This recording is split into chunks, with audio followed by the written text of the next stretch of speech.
Was King Og, the biblical giant who fought Moses, actually a Nephilim? We're going to delve into this intriguing query today. In the ancient biblical texts, King Og is depicted as a formidable giant, while Nephilim are described as the prodigious offspring of divine beings and humans. Are these two connected in some way?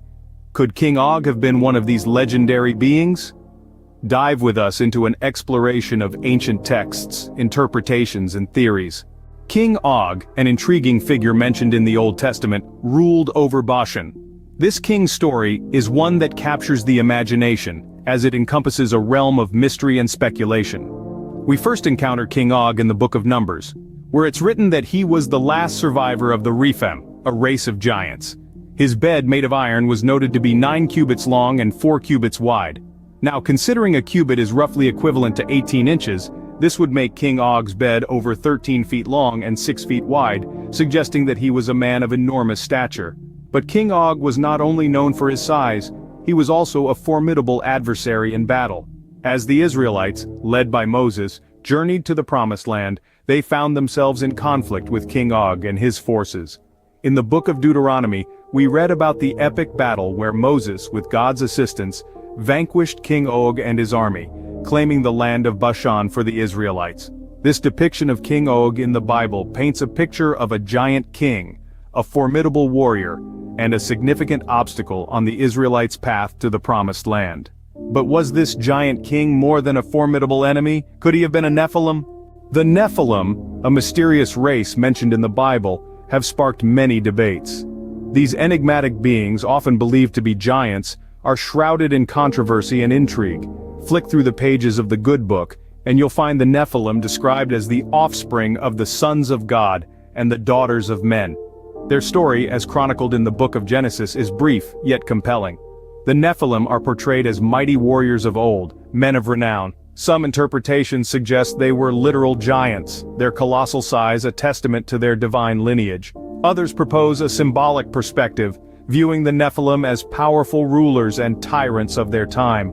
This ambiguity about their identity has given birth to countless debates among scholars, theologians, and enthusiasts alike. Was their giant stature merely a metaphor for their immense power and influence? Or were these beings truly of a size beyond human comprehension? There's a myriad of questions surrounding the Nephilim, and one of the most fascinating is their potential connection to King Og. This biblical figure, renowned for his gigantic bed of iron, has often been speculated to be a Nephilim.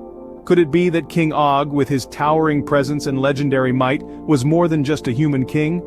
Could he have been a part of this ancient mysterious race, a living testament to their existence? Could King Og, with his gigantic stature, have been one of these enigmatic figures? The quest for answers continues. Some scholars argue that King Og was a Nephilim, pointing to various pieces of evidence. Let's scrutinize these claims, shall we? One of the most compelling arguments is based on King Og's size. The book of Deuteronomy refers to his iron bedstead as being 9 cubits in length and 4 cubits in width. Translating these ancient measurements into modern terms, we're looking at a bed that's roughly 13.5 feet long and 6 feet wide. That's an enormous bed for an enormous man, and this extraordinary size leads some to believe that King Og had Nephilim blood. Another argument comes from the timing of King Og's reign. The Nephilim were said to have lived before and after the Great Flood, according to the book of Genesis. King Og's reign, as per biblical chronology, fits into this timeline, adding fuel to the speculation that he was indeed a Nephilim. Then we have the interpretations of biblical texts. In Numbers 21:33-35, Moses makes no mention of the size of the people of Bashan, King Og's kingdom. However, in Deuteronomy 3:11, Moses specifically highlights King Og's size. Some scholars interpret this as an intentional emphasis on King Og's Nephilim lineage. The book of Amos also lends itself to this theory. In Amos 2:9, the Amorite is described as having the height of the cedars and strength of the oak trees. Since King Og was an Amorite king, this could be interpreted as yet another nod to his Nephilim ancestry. These arguments, while intriguing, are not without their counterpoints. The size of King Og's bed, for example, might have been a symbol of his wealth and power rather than a reflection of his physical stature. Likewise, the timing of his reign could be a coincidence, and biblical interpretations can be subjective and varied. On the other hand, some dispute this theory. Let's delve into their arguments. Not all scholars agree on King Og's Nephilim status. Here's why. To start, it's important to understand that the concept of Nephilim, as described in the Bible, is quite complex and open to interpretation. The term Nephilim is often translated as giants, which could easily be a metaphorical term, not necessarily indicating a literal giant stature. It could be a reference to their significant influence or power, rather than their physical size. Hence, attributing King Og's large size as a sole determinant of his Nephilim status could be a misinterpretation. Furthermore, a closer look at the timeline also raises questions. The Bible mentions the existence of Nephilim before the Great Flood in Genesis, while King Og's reign is documented much later, in the book of Numbers and Deuteronomy. If we take the flood narrative literally, then all Nephilim were destroyed in the flood, making it impossible for King Og to be a Nephilim. Another point to consider is the geographical context. The Nephilim were reported to inhabit the land of Canaan. However, King Og was the ruler of Bashan, a region to the east of the Jordan River, separate from Canaan. So, the geographic discrepancy further challenges the claim of King Og being a Nephilim.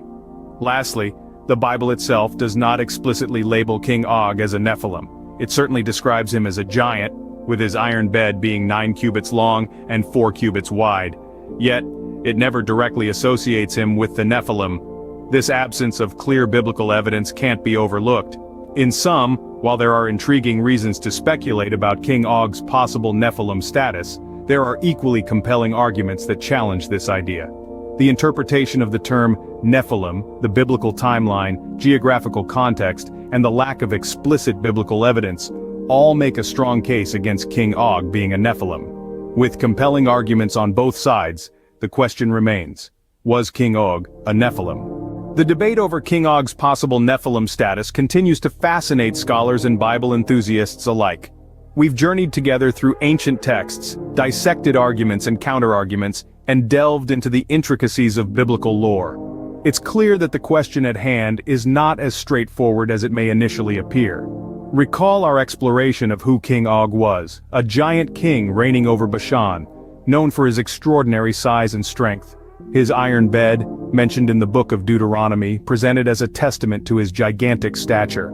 This has led many to associate him with the Nephilim, the fallen ones, often understood to be giants, as recounted in the book of Genesis. Yet, we also examined the counter-arguments which point out that the Nephilim were supposedly wiped out in the Great Flood, an event that predates King Og.